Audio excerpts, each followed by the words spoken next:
حضرت لال شہباز قلندر رحمۃ اللہ علیہ تشریف لے جا رہے تھے تو ایک ریچھ کو نچانے والا نظر آیا۔ پوچھا تم کون ہو؟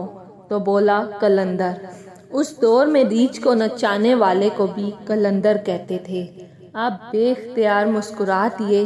یہ بات اس ریچھ والے کو پسند نہیں آئی۔ کہنے لگا آپ کون ہیں؟ فرمایا میں بھی قلندر ہوں۔ کہنے لگا آپ کیسے قلندر ہیں؟ نہ آپ کے پاس ریچھ نہ ڈگڈگی، تو تماشا کیسے دکھائیں گے؟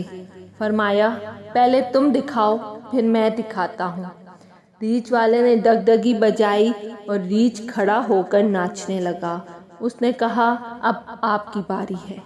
حضرت لال شہباز قلندر رحمۃ اللہ علیہ دو درختوں کی ٹہنیوں پر کھڑے ہو گئے اور فرمایا نیچے سے گزر جاؤ، مگر یاد رکھنا آگے جانا مگر واپس کبھی مت جانا۔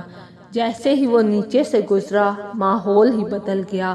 نہ وہ سورج کی گرمی، نہ گرد و غبار، جہاں تک نظر دیکھے خوبصورت پہاڑ، سبزہ وادیاں، نہ موسم گرم نہ ٹھنڈا۔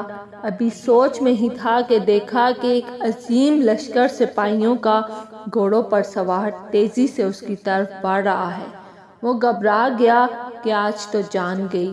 پاس پہنچ کر لشکر رکا اور سپہ سالار آگے بڑھا۔ اس سے پہلے وہ کچھ کہتا سپہ سالار بولا بادشاہ سلامت، آپ کہاں غائب ہو گئے تھے؟ آپ کی سلطنت آپ کا انتظار کر رہی ہے اور ملکہ عالیہ کا رو رو کے برا حال ہے۔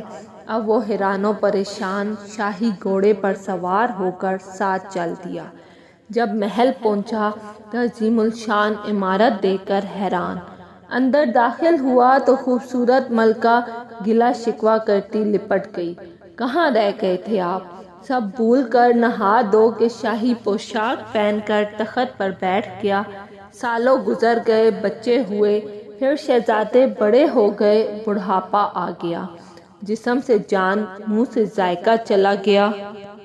ایک دن اپنی سلطنت میں دریا کے کنارے بیٹھے، خیال آیا کہ آخر ہوا کیا تھا۔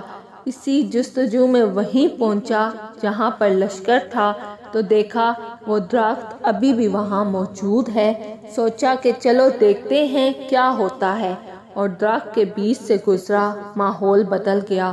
وہی وقت، وہی مقام، سامنے اس کا ریچھ اور ڈگڈگی پڑی ہے۔ وہی گرمی، وہی گرد و غبار۔ پیچھے دیکھا تو حضرت لال شہباز قلندر رحمۃ اللہ علیہ کھڑے تھے۔ اس کی حالت غیر ہو گئی۔ بولا جناب میری سلطنت، میری ملکہ، میرے شہزادے۔ تو آپ نے فرمایا یہ سب تماشا تھا؟ جیسے ڈگڈگی بجا کر تم نے مجھے ریچھ کا تماشا دکھایا ہے، ایسے ہی میں نے تجھے بھی تماشا دکھایا ہے، لیکن میں نے ساتھ تجھے یہ بھی کہا تھا کہ تم نے آگے جانا ہے، واپس نہیں آنا، کیونکہ جب تم واپس آؤ گے تو یہ تماشا ختم ہو چکا ہوگا۔ اور وہ قلندر ریچھ کو لے کر واپس اپنی منزل پر چل گیا اور پوری زندگی اسی خواب کو سوچنے لگا جو حضرت لال شہباز قلندر کی وجہ سے اس نے دیکھا تھا۔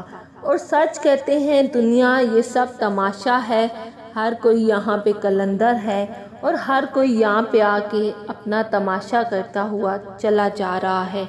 اگر آپ کو میری ویڈیو پسند آئی ہے تو لائک اور سبسکرائب لازمی کیجیے گا۔